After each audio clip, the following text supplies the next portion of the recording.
आई भैया, हम भोजपुरी गायक सुभाष राजा रउआ सारा दर्शकगण के दसू नौ जोर के प्रणाम करतनी है भैया।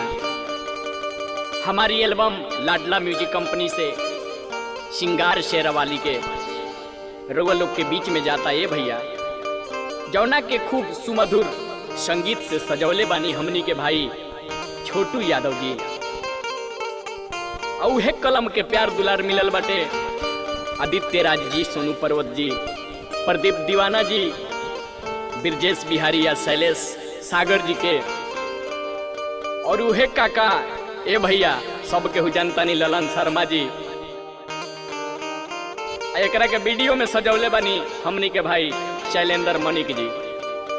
ताई जौना तरह से हमरा सब एल्बम के रउआ लोग प्यार दुलार देवेनी, एहू एल्बम के खूब प्यार दुलार दे में भैया।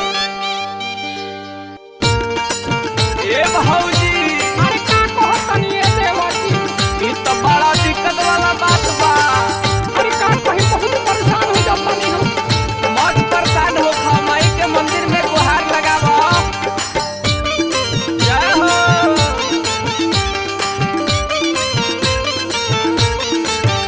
भोर 4 बजे जाग गइल बा, रउरा भगती में लाग गइल बा। अपना पापा के पैकेट से पैसा लेके छोटका मेला देखे भाग गइल बा। अपना पापा के पैकेट से पैसा लेके छोटका मेला देखे भाग गइल बा। भोर 4 बजे जाग गइल बा, रउरा भगती में लाग गइल बा।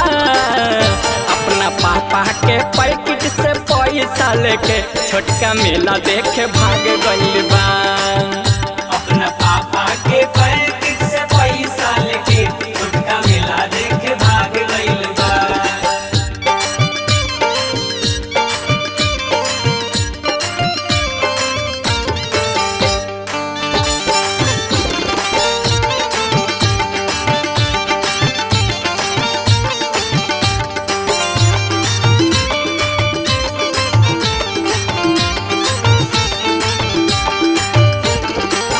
देखे में छोट बाकी बाट बड़ी चालू, हमके सिखावे माई काहे तू डरालू। हमके सिखावे माई काहे तू डरालू। देखे में छोट बाकी बाट बड़ी चालू, हमके सिखावे माई काहे तू डरालू। अपने उम्र में आगे भइल बा, गोली बंदूक से दाग गइल बा। अपना पापा के पैकेट से पैसा लेके छोटका मेला देखे भाग गइल बा। अपना पापा के पैकेट से पैसा लेके छोटका मेला देखे भाग गइल बा। छोटका मेला देखे भाग गइल बा। ए ललन जी, डोलाई डोलाई जाहो, माई के मंदिर ह। ए सुभाष बाबू, बोली ना ए काका, लागल रह भक्ति में। आई प्रदीप डोलावत रे सुदामा जी, आई छोटू भाई डोलावत रे, तू डोलाव।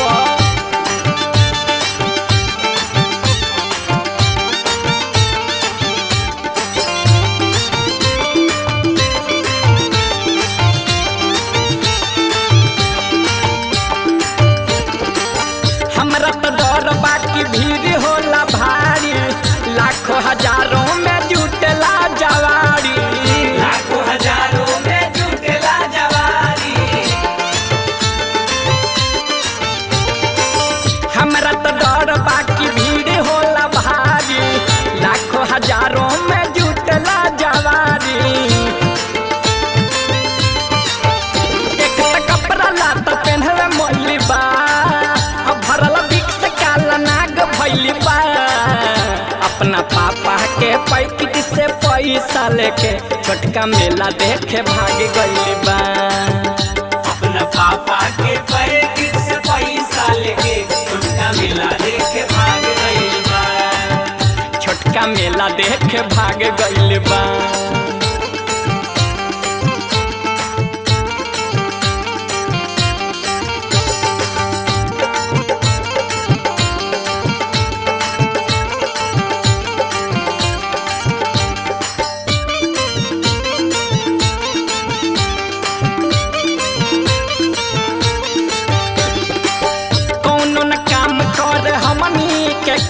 के सोनू अभी तो प्रदीप रह जाल सह के लालन छोटे लाल रह जाले सह के